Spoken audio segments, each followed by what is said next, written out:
Hello friends, welcome to रोशन की class YouTube channel. आप सभी का आज की इस सामाजिक विज्ञान की पाठ्य योजना में एक बार फिर से बहुत बहुत स्वागत है। आज की हमारी पाठ्य योजना की संख्या है 86।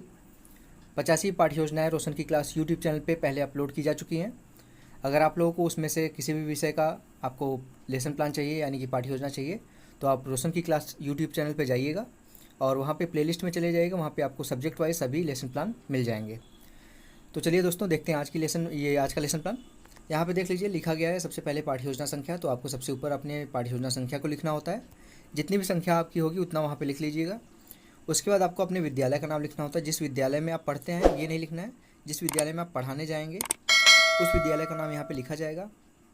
और उसके बाद हमारी आज की पाठ्य योजना है वो कक्षा 6 के लिए है। वर्ग है अ, विषय है सामाजिक विज्ञान का, उप विषय है भूगोल, कालांश है द्वितीय, यानी कि कक्षा 6 के वर्ग अ में हम सेकेंड पीरियड में ये पाठ्य योजना पढ़ाने के लिए जाएंगे।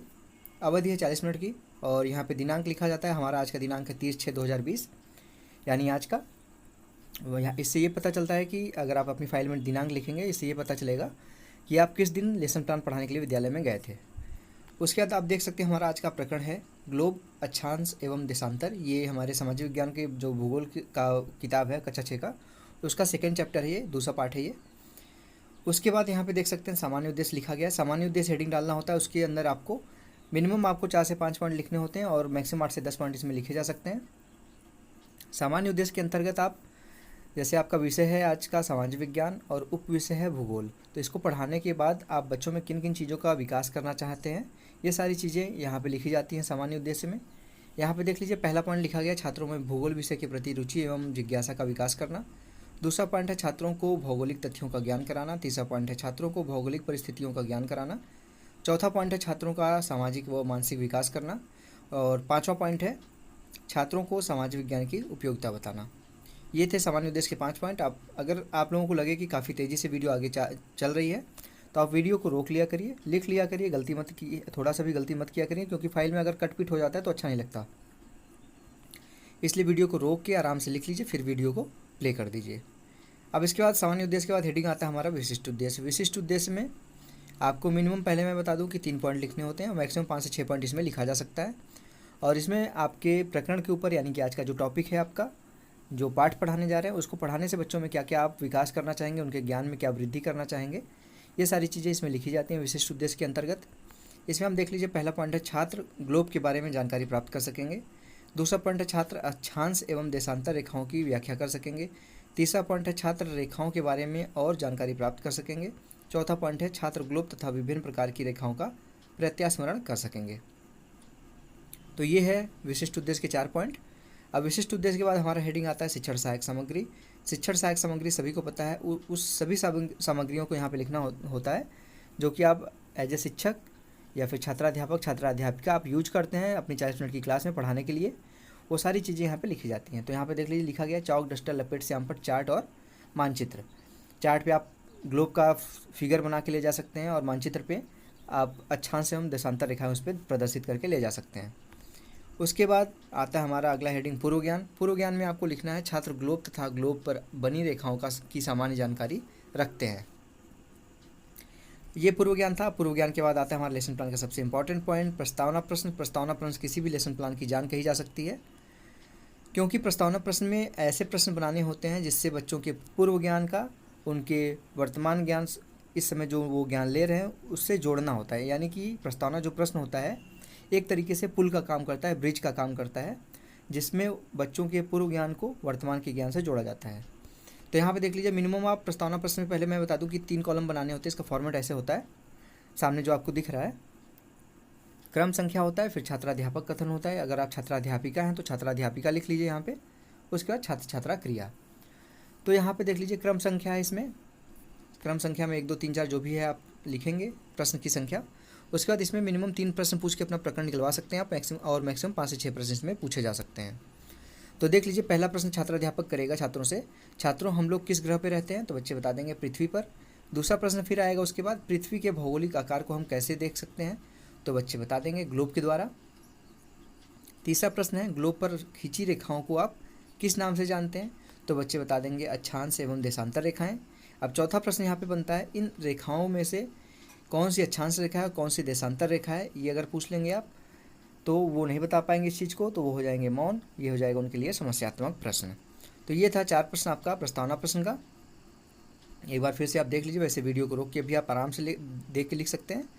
अब प्रस्तावना प्रश्न के बाद आता है हमारा हेडिंग उद्देश्य कथन। जैसे ही प्रस्तावना प्रश्न आपका खत्म होगा, आपको उद्देश्य कथन है यहाँ पे लिखना है और छात्रों के सामने इस तरीके से बोलना है कि छात्रों, आज हम लोग भूगोल नामक पाठ्य पुस्तक से ग्लोब, अक्षांश एवं देशांतर नामक पाठ का अध्ययन करेंगे। अब उद्देश्य कथन के बाद आता है हमारा लेसन प्लान का सबसे डिटेल वाला पॉइंट, यानी कि प्रस्तुतिकरण। इसमें आपको अब आपने उनके बच्चों के पूर्व ज्ञान को वर्तमान से जोड़ दिया है, अब आप उनको उस पाठ को पढ़ाएंगे।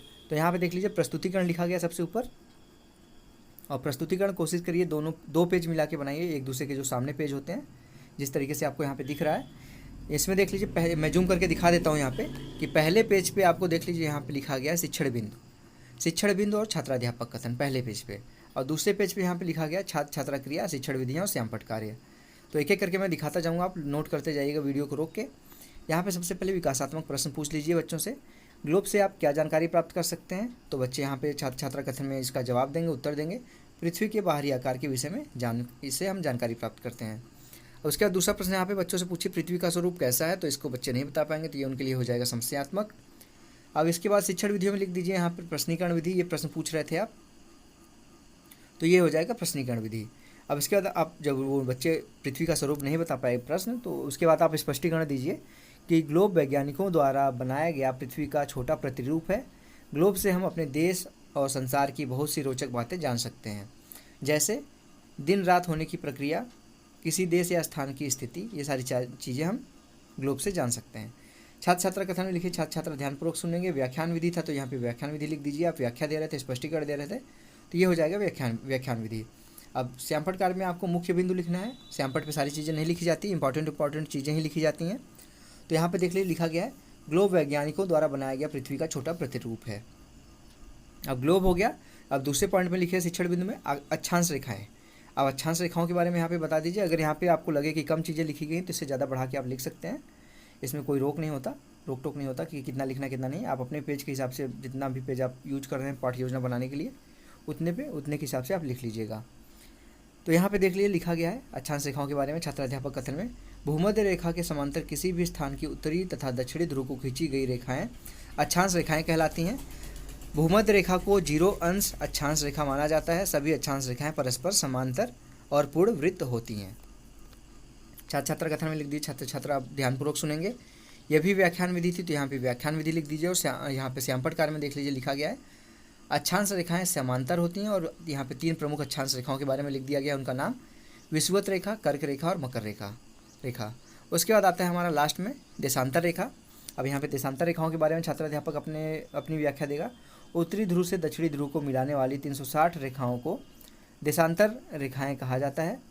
सभी देशांतर रेखाएं अर्धवृत्ताकार होती हैं तथा ये समांतर नहीं होती, उत्तर तथा दक्षिण ध्रुव पर अभिसरित होकर मिल जाती हैं, यानी कि धीरे धीरे वो पास आती रहती हैं और उत्तर और दक्षिणी ध्रुव पे जाके मिल जाती हैं। अब इसके सामने देख लीजिए देशांतर रेखाएं समांतर नहीं होती, आपको श्यामपट्ट पे इस तरीके से लिख देना है। ये था प्रस्तुतिकरण। आशा करता हूँ आपको प्रस्तुतिकरण अच्छा लगा होगा। यहाँ पे प्रस्तुतिकरण को आप वीडियो रोक के लिख लीजिएगा आराम से, गलती मत करिएगा। उसके बाद प्रस्तुतिकरण के बाद आता है हमारा लेसन प्लान का पुनरावृत्ति का प्रश्न। पुनरावृत्ति का प्रश्न यहाँ पे बच्चों का ध्यान पढ़ाई की तरफ लगाए रखने के लिए पूछा जाता है कि उनका ध्यान इधर उधर ना भटके, पढ़ाई की तरफ लगा रहे। तो बीच बीच में एक अच्छे शिक्षक की ये निशानी होती है कि बीच बीच में जब लगे कि बच्चे बोर हो रहे हैं या फिर उनका ध्यान पढ़ाई की तरफ नहीं लग रहा है, तो कुछ प्रश्न पूछते रहिए। यहाँ पे देख लीजिए मिनिमम आप 1 से 2 प्रश्न पूछ सकते हैं, मैक्सिमम 3 से 4 प्रश्न इसमें पूछा जा सकता है। पहला प्रश्न है ग्लोब किसका प्रतिरूप है, और दूसरा प्रश्न है ग्लोब से हम कौन कौन सी जानकारी प्राप्त कर सकते हैं। अब पुनरावृत्ति के प्रश्न के बाद आता है हमारा मूल्यांकन का प्रश्न। मूल्यांकन में शिक्षक अपना मूल्यांकन करता है इसमें कि उसने जो क्लास में पढ़ाया है वो बच्चों को कितना समझ में आया। अगर प्रश्नों के उत्तर दे पा रहे हैं बच्चे तो उसके पढ़ाने के तरीके में कुछ अच्छाई ज़रूर है, और अगर बच्चे उसके कोई भी बच्चा उसके प्रश्नों को उत्तर नहीं दे पा रहा है तो उसके पढ़ाने की टेक्निक में कोई ना कोई कमी ज़रूर है, उसको अपनी टेक्निक में सुधार करने की ज़रूरत है। इसमें भी आप मिनिमम 1 से 2 प्रश्न पूछ सकते हैं, मैक्सिमम 3 से 4 पूछा जा सकता है इसमें भी प्रश्न। पहला प्रश्न देख लीजिए, इसमें है अक्षांश रेखाएं समांतर होती हैं या अभिसरित, और दूसरा यहाँ पे प्रश्न है किन्हीं 3 प्रमुख अक्षांश रेखाओं का नाम बताइए। अब मूल्यांकन के प्रश्न के बाद आता है हमारा गृह कार्य। गृह कार्य में आप यहाँ पे एक प्रश्न देख लीजिए दिया गया है, आप 2 से 3 प्रश्न भी दे सकते हैं इसमें देख लीजिए लिखा गया है गृह कार्य में ग्लोब का सचित्र वर्णन कीजिए या फिर करिए, और इसको बोल दीजिए बच्चों को कि चित्र इसका बना के इसका वर्णन करके घर से लिख के ले आएंगे। और गृह कार्य को सभी को पता है कि होमवर्क भी कहा जाता है, इसका इंग्लिश है होमवर्क। इसको बच्चों को घर से यानी कि होम से काम दिया जाता है और उसको बोला जाता है कि कल क्लास में करके ले आइएगा। तो ये था हमारा आज का लेसन प्लान। आशा करता हूँ आपको आज का लेसन प्लान पसंद आया होगा। और ऐसे ही ढेर सारे लेसन प्लान के लिए रोशन की क्लास यूट्यूब चैनल से जुड़े रहिए। अगर अभी तक सब्सक्राइब नहीं किए तो सब्सक्राइब कर लीजिए, जिससे हो सकता है मैं यहाँ पे कोई वीडियो अपलोड करूँ तो उस वीडियो की ज़रूरत आपको है तो वो आपको अगर बेल आइकन दबा के रखेंगे सब्सक्राइब करने के बाद तो उसकी नोटिफिकेशन आप तक पहुँच जाएगी और आपकी सारी प्रॉब्लम्स दूर हो जाएंगी। तो दोस्तों, अगर आप लोगों को आज की वीडियो पसंद आई हो तो प्लीज़ इस वीडियो को लाइक कर दीजिएगा।